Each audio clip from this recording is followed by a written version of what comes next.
அயல்நாட்டுக்கு வந்ததாக நான் கருதவில்லை. தமிழ்நாட்டில் இருப்பதாகவே எண்ணி இந்த விழாவில் பங்கேற்கிறேன். அரங்கம் முழுவதும் தமிழர்களின் முகங்களாக காணக்கூடிய வாய்ப்பை பெற்றமைக்கு நான் மிகுந்த மகிழ்ச்சி அடைகிறேன். உலக தாய்மொழி நாளை ஒட்டி நடைபெறக்கூடிய இந்த விழா நடைபெறக்கூடிய இடம் எது என்பதை விட நமது தாய்மொழி என்ற நிலையில் இந்த விழா நடைபெற்றுக் கொண்டிருக்கிறது என்ற உணர்வோடு, ஏன் சொந்த மண்ணில் நிற்பதை போல் நான் பெருமையோடு கூறிக்கொண்டு சிறந்தார்கள் உணர்வோடு,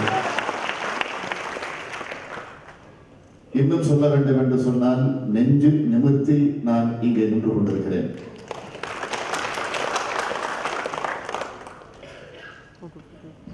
நம்முடைய இணையமைச்சர் மதிப்பிற்குரிய டத்தோஸ்ரீ சரவணன் அவர்கள் பேசுகிற போது ஒன்றை குறிப்பிட்டு சொன்னார். ஒரு முறை அறிஞர் அண்ணா அவர்கள் இதே மலேசிய நாட்டிற்கு வந்த நேரத்தில் அவரிடத்திலே ஒரு கேள்வி கேட்கப்பட்டது. தமிழ்நாட்டில் இருக்கக்கூடிய தமிழர்களுக்கும் மலேசிய நாட்டில் இருக்கக்கூடிய தமிழர்களுக்கும்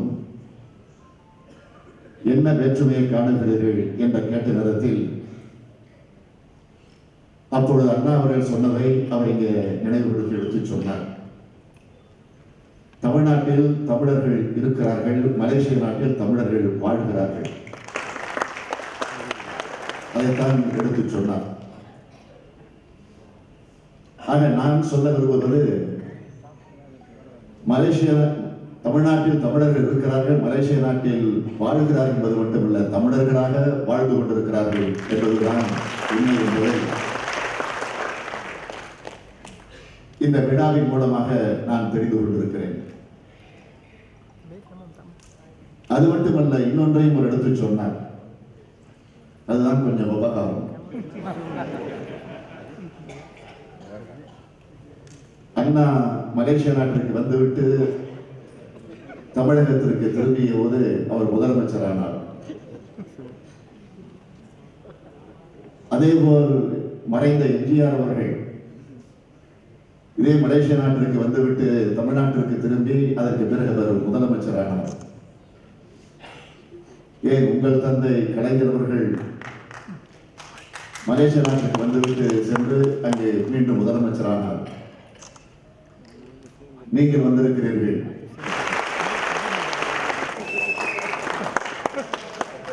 அந்த செய்தியை அவர் உள்ளத்தோடு வைத்திருந்தால் கொஞ்சம் நான் நிம்மதியாக இருந்திருப்பேன். ஆனால் வெளிப்படையாக சொல்வதற்கு பிறகு தமிழ்நாட்டிற்கு இந்த செய்தி போய் அங்கிருந்து யார் யார் புறப்பட்டு வரப்போகிறார்களோ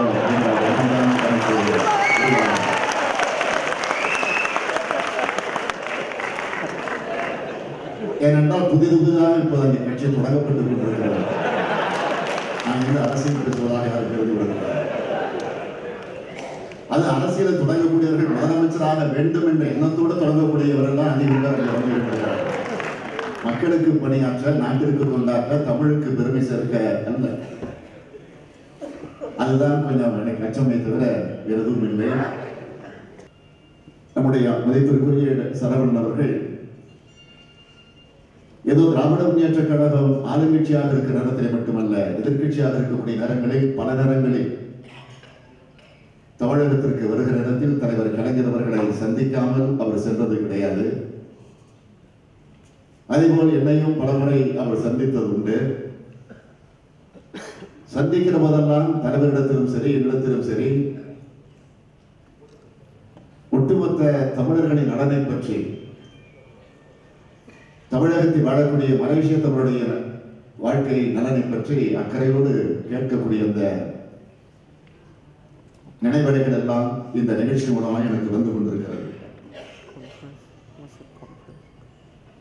இந்த நிகழ்ச்சி மிக சிறப்போடு நடைபெறுவதற்கு எல்லா வகையிலும் காரணமாக அமைந்து இதை எழுச்சியோடு நடத்தி கொண்டிருக்கக்கூடிய மலேசிய எழுத்தாளர் சங்கத்தினுடைய தலைவர்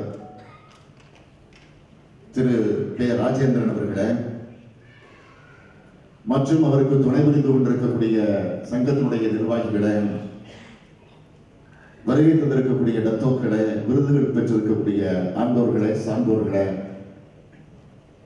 சொற்பொழி போர் நடத்தி இருக்கக்கூடிய அன்புக்குரிய ஆற்றலாளர்களே, பெரியோர்களே, தாய்மார்களே, என் இனிய நண்பர்களே, உங்கள் அனைவருக்கும் நான் என்னுடைய வணக்கத்தை தெரிவித்துக் கொள்ள விரும்புகிறேன்.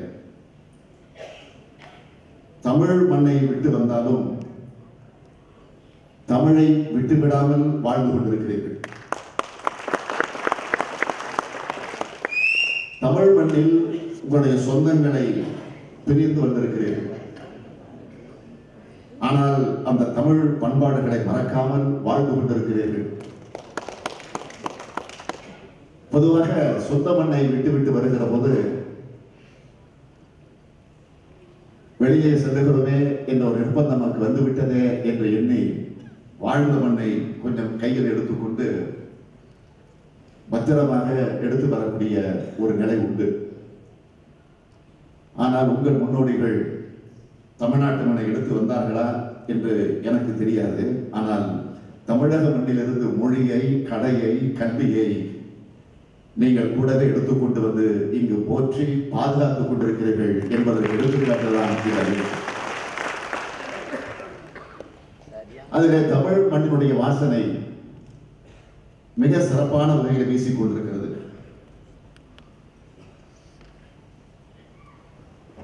இங்கு உரையாற்றிய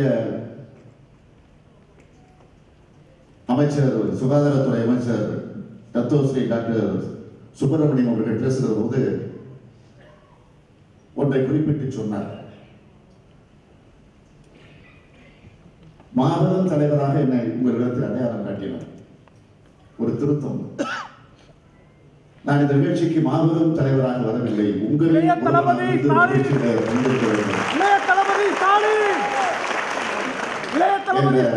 நிலையிலே நான் வந்திருக்கிறேன்.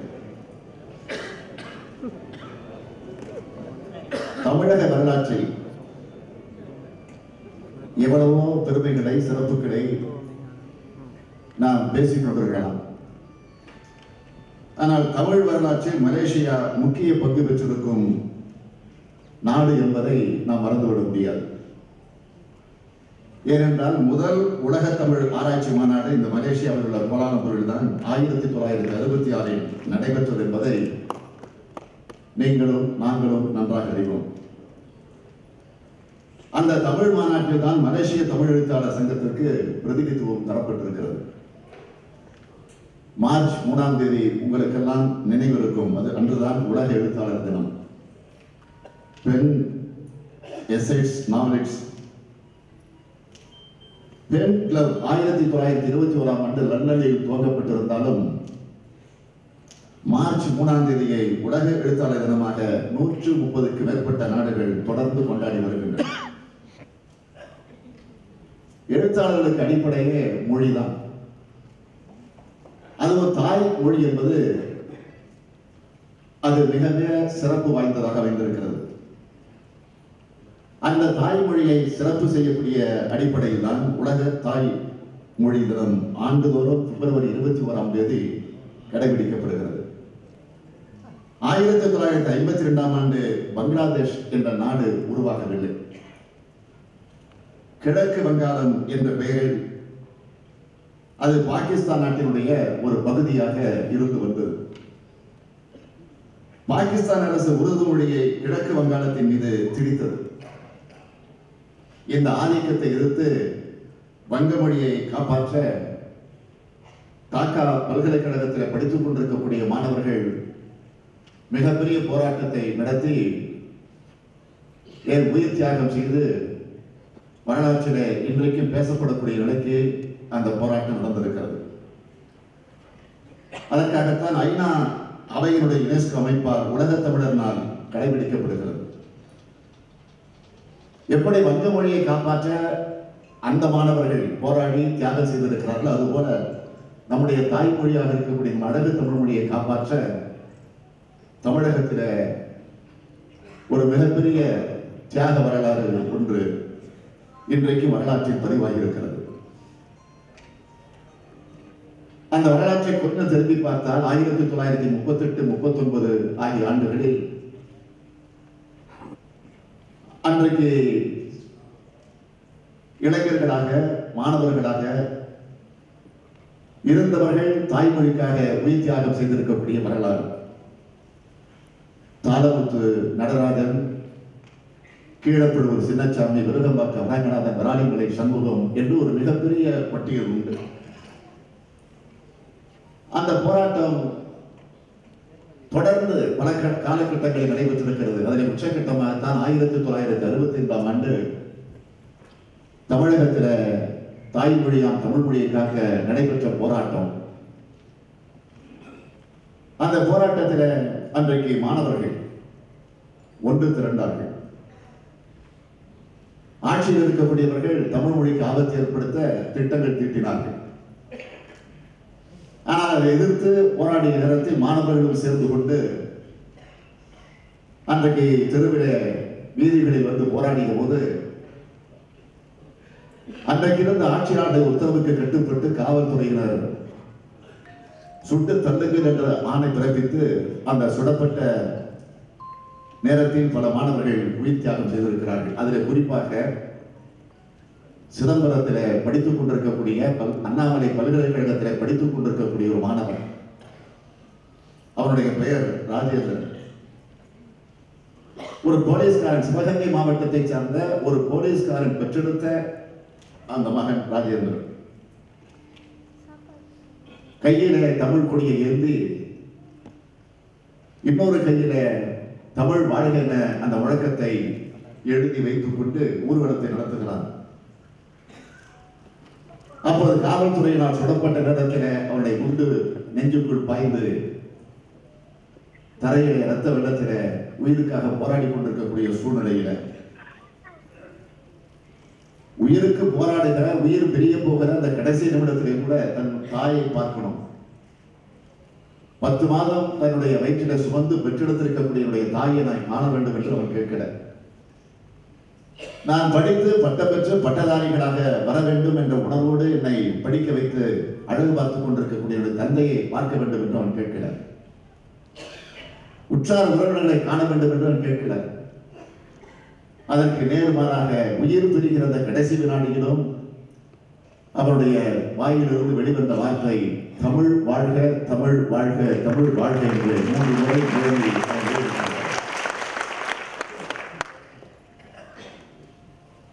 எத்தனையோ பல்கலைக்கழகங்கள் இருக்கிறது. தமிழ்நாட்டில் மட்டுமல்ல, இந்தியாவில் இருக்கக்கூடிய பல்வேறு மாநிலங்களில், ஏன் பல நாடுகளில் பல்கலைக்கழகங்கள் இருக்கிறது. அந்த பல்கலைக்கழகங்கள் எல்லாம் பல தலைவருடைய சிலைகள் வைக்கப்பட்டிருக்கும்.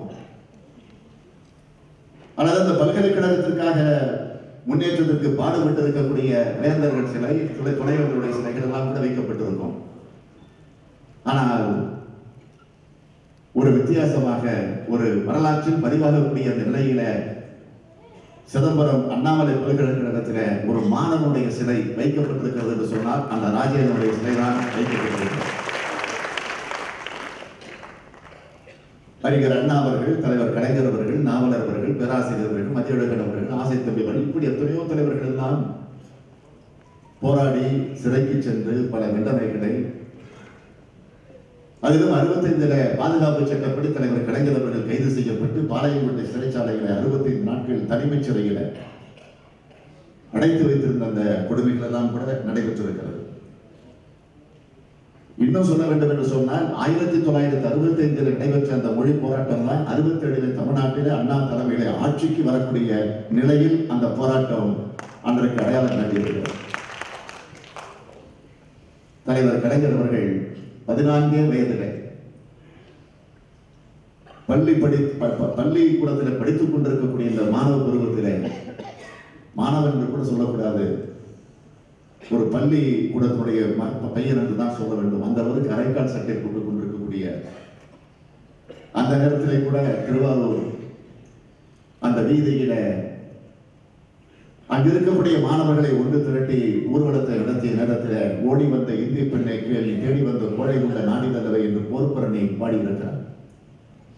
இன்னும் சொல்ல வேண்டும் என்று சொன்னால், ஒவ்வொரு முறையும் நான் இது போன்ற நிகழ்ச்சிகளில் பங்கேற்கிற போது அதை சொல்லாமல் இருந்ததில்லை. தலைவர் கலைஞர் அவர்கள் அடிக்கடி தமிழை பற்றி பெருமையோடு சொல்லுவார்கள். உலங்கவர் ஓவியமே, உற்சாக காவியமே, ஓடை நறுமலரே, ஒளியுள்ள புதுநிலவே, அன்பே, அமுதே, அழகே, உயிரே, இன்பமே, இனிய கண்களே, பணியே, கனியே, படர்ந்த சுவையே, மரகத மணியே, மாணிக்க துறையே, என்பதை விளக்கே என்றெல்லாம் தமிழை அழைத்துக் கொண்டது. இருந்தாலும் தமிழே என்று அழைக்கக்கூடிய சுகம் வேறு எதுவும் கிடையாது என்பதை அடிக்கடி எடுத்து சொல்லியிருக்கிறார்கள். ஆக அப்படிப்பட்ட அந்த அழகு தமிழ் மொழிக்கு நடந்திருக்கக்கூடிய அந்த வரலாற்றில் பதிவாக இருக்கக்கூடிய அந்த செய்திகளைத்தான் நான் உங்களிடத்தில் சில ஆதாரங்களோடு சுட்டி காட்டியிருக்கிறேன். ஆக 67 அண்ணா அவர்கள் திராவிட முன்னேற்ற கழக ஆட்சிக்கு வந்ததற்கு பிறகுதான் தமிழ்நாட்டிற்கு தமிழ்நாடு என்று பெயர் சூட்டப்பட்டது. ஆக அந்த பெயர் சூட்டப்பட்ட நேரத்தில் அறிஞர் அண்ணா அவர்கள் உடல் நலிவுற்றிருக்கிறார். கடுமையான நோய்க்கு ஆளாக்கப்பட்டு அமெரிக்காவுக்கு சென்று சிகிச்சை முடித்துவிட்டு தாயகமான தமிழகத்திற்கு திரும்பி இருக்கிறார். அந்த நேரத்தில் தமிழ்நாட்டிற்கு தமிழ்நாடு என்ற பெயர் கிடைக்கிறது. அந்த பெயர் கிடைத்த காரணத்தால் அதற்காக ஒரு விழா சென்னையில கலைவாணர் அரங்கம், இப்போ அதற்கு பெயர், ஆனால் அன்றைக்கு பாரத அரங்கம், சில்ட்ரன்ஸ் தியேட்டர். அந்த அரங்கத்தில் விழா நடக்கிறது. அந்த விழாவிற்கு அண்ணா வர வேண்டும். ஆனால் அவருக்கு சிகிச்சை செய்து கொண்டிருக்கக்கூடிய மருத்துவர்கள் அத்தனை பேரும் போகக்கூடாது என்று தடுக்கிறார்கள். உறவினர்கள் தடுக்கிறார்கள், கட்சியினுடைய தலைவர்கள் போகவே கூடாது என்று தடுத்துக் கொண்டிருக்கிறார்கள். ஆனால் அதையெல்லாம் மீறி அந்த விழாவிற்கு அண்ணா வருகிறார். அந்த விழாவிலே பங்கேற்று அறிஞர் அண்ணா அவர்கள் பேசுகிற இடத்துல குறிப்பிட்டு சொன்னார், தமிழ்நாட்டிற்கு தமிழ்நாடு என்று பெயர் கிடைத்திருக்கக்கூடிய இந்த விழாவிற்கு என் உடல் நிலையை குறித்து அதை முன்னிட்டு மருத்துவர்கள் போகக்கூடாது என்று தடுத்தார்கள், என்னுடைய தம்பிமார்கள் தடுத்தார்கள், என்னுடைய குடும்பத்தை சார்ந்தவர்கள் தடுத்தார்கள். ஆனால் அத்தனையும் மீறி இந்த விழாவிற்கு நான் வந்ததற்கு என்ன காரணம் என்று கேட்டால், தமிழ்நாட்டிற்கு தமிழ்நாடு என்று பெயர் கிடைத்திருக்கக்கூடிய நேரத்தில் நான் இந்த விழாவில் பங்கேற்கவில்லை என்று சொன்னால் இந்த உடல் இருந்து என்ன பயன் பெற போகிறது என்கிற அந்த உணர்வோடு நான் நான் அதைத்தான் எண்ணி பார்க்கிறேன். நம்முடைய மதிப்பிற்குரிய தத்துவஸ்ரீ அமைச்சர் சுப்பிரமணியம் அவர்கள் சொன்னது போல 150 ஆண்டு காலத்திற்கு முன்னால் தமிழர்கள் குடிபெயர்ந்து குடிபெயர்ந்த பெருமைக்கு உரியவர்களாக இன்றைக்கு விளங்கிக் கொண்டிருக்கக்கூடிய நிலையில இப்பொழுது இருக்கக்கூடிய சந்ததியினர் இந்த நிலையை உருவாக்கி இது தொடர வேண்டும். அடுத்த 150 நகரம் இதே நிலை, இதைவிட இன்னும் அதிகமான நிலைக்கு தமிழர்கள் அந்த உணர்வோடு தன்னுடைய கடமையை ஆற்றிட வேண்டும் என்பதை மிக அழகோடு அவர் இங்கே குறிப்பிட்டு காட்டியிருக்கிறார்கள். நான் அதை உணர்வோடுதான் இங்கே குறிப்பிட விரும்புவது, ஏதோ இந்த விழாவிற்கு வந்தோம், கடமைக்காக வந்தோம் என்று அல்ல. இந்த விழாவில் இங்கே கூட நம்முடைய டாக்டர் சரவணன் அவர்கள், அமைச்சர் சரவணன் அவர்கள் இங்கே பேசுகிற போது ஒன்று சொன்னார். எம்ஜிஆர் அவர்கள் இந்த நேரத்தில் அவர் இந்த மலேசிய நாட்டிற்கு எந்த வகையிலாம் துணை நின்றார், அது நீங்கள் முதலமைச்சர் ஆனதற்கு பிறகு அது தொடர வேண்டும் என்ற அந்த குரலை நினைவுபடுத்தி சொல்லியிருக்கிறார். நிச்சயமாக உறுதியாக இந்த மலேசிய நாட்டில் வாழக்கூடிய தமிழர்களுக்கு எப்படி இந்த மலேசிய நாட்டினுடைய பிரதமர் தமிழர்களுக்கு துணை நின்று தன்னுடைய கடமையை தொடர்ந்து நிறைவேற்றிக் கொண்டிருக்கிறாரோ அதை மனதில் வைத்துக் கொண்டு நிச்சயமாக திராவிட முன்னேற்ற கழகத்தை பொறுத்தவரையில் ஆட்சியில் இருந்தால் மட்டுமல்ல, ஆட்சியில் இல்லாத நேரத்திலும் என்றைக்கும் உங்களுக்கு துணை நிற்போம். அது எந்த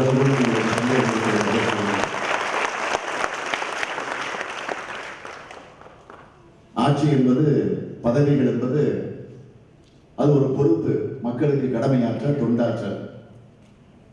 தலைவர் கலைஞர் அவர்கள் எங்களை அப்படித்தான் உருவாக்கி வைத்திருக்கிறார்கள். ஆக பதவி இல்லாத நேரத்தில் அதற்காக போராடுகிற, வாதாடுகிற, உரிமையோடு சுட்டி காட்டக்கூடிய அந்த நிலையிலிருந்து எங்களுடைய கடமையை ஆற்றிக் கொண்டிருக்கிறோம். ஆகவே தலைவர் கலைஞர் அவர்கள் இதே மலேசிய நாட்டினுடைய எழுத்தாளர் சங்கத்தினுடைய சார்பில் சில ஆண்டுகளுக்கு முன்னால் வருகை தந்து தலைவர் கலைஞர் அவர்களை சந்தித்த நேரத்தில் அந்த நடந்த நிகழ்வுகளை எல்லாம் இங்கு வரவேற்புரை ஆற்றிய நேரத்தில் ராஜேந்திரன் அவர்கள் குறிப்பிட்டு காட்டியிருக்கிறார்கள். ஆக அதை மனதிலே வைத்துக் கொண்டு நிச்சயமாக தலைவர் கலைஞர் இன்றைக்கு உடல் நலிவுற்ற நிலையில ஓய்வெடுத்துக் கொண்டிருந்தாலும், ஆனால் அவருடைய சிந்தனைகள் எல்லாம், அவருடைய எண்ணங்கள் எல்லாம் தமிழ் தமிழ் தமிழ் தமிழ் தமிழ் என்றுதான் என்றைக்கும் அவருடைய உள்ளத்தில் இருந்து கொண்டிருக்கிறது. ஆக அவர் வழியில் இருக்கக்கூடிய நாங்களும் நிச்சயமாக தமிழுக்காக, தமிழ் இனத்திற்காக, தமிழ் மொழிக்காக எப்படி உங்களில் ஒருவனாக நான் தொடர்ந்து இருப்பேன் என்று சொன்னேனோ அதே போல் தொடர்ந்து உங்களோடு இணைந்து பிணைந்து இந்த மலேசிய நாட்டினுடைய தமிழ் வளர்ச்சிக்கு எங்களாலான அனைத்து உதவிகளையும் அனைத்து நிலைகளிலும் நாங்கள் இருப்போம் என்ற உறுதி இந்த நேரத்தில் எடுத்துச் சொல்லி இந்த சிறப்பான விழாவிலே உங்களோடு பங்கேற்கக்கூடிய நல்வாய்ப்பை தந்தமைக்கு எத்தனையோ விழாக்களுக்கு செல்கிறோம். அதுவும் இப்பொழுது சென்னை தமிழ்நாட்டில ஒரு அரசியல் வெப்பத்தில் இருந்து கொண்டிருந்த நேரத்தில் அந்த வெப்பத்திலிருந்து கொஞ்சம் குளிர்ச்சியாக இருக்க வேண்டும் என்ற எண்ணத்திலே இந்த மலேசிய நாட்டிற்கு அதையும் இங்கே நீங்கள் வெளிப்படையாக உணர்வுபூர்வமாக வழங்கி இருக்கிறீர்கள் அந்த நம்பிக்கையில் தான் இந்த விழாவில் நான் கலந்து கொண்டிருக்கிறேன். ஆக எத்தனையோ நிகழ்ச்சிகளில் நான் பங்கேற்றிருந்தாலும், எத்தனையோ விழாக்களுக்கு நான் சென்றிருந்தாலும், எத்தனையோ நாடுகளுக்கு நான் செல்லக்கூடிய வாய்ப்பை பெற்றிருந்தாலும், ஆக அந்த நிகழ்ச்சிகளில் என்னுடைய வாழ்நாளில் மறக்க முடியாத சில நிகழ்ச்சிகள் ஒன்று இரண்டு அமைந்திருந்தாலும், ஆனால் நிச்சயமாக இந்த மலேசியாவிலே நடைபெறக்கூடிய இந்த நிகழ்ச்சி என்னுடைய வாழ்நாளில் மறக்க முடியாத நிகழ்ச்சியாக அமைந்திருக்கிறது என்பதை மாற்றம் சொல்லி இந்த விழாவை பங்கேற்க வைத்த அத்தனை பேருக்கு நான் மீண்டும் ஒரு முறை என்னுடைய இதயங்களின் நன்றியை தெரிவித்து வாய்ப்பு என்று சொல்லி உரையை நிறைவு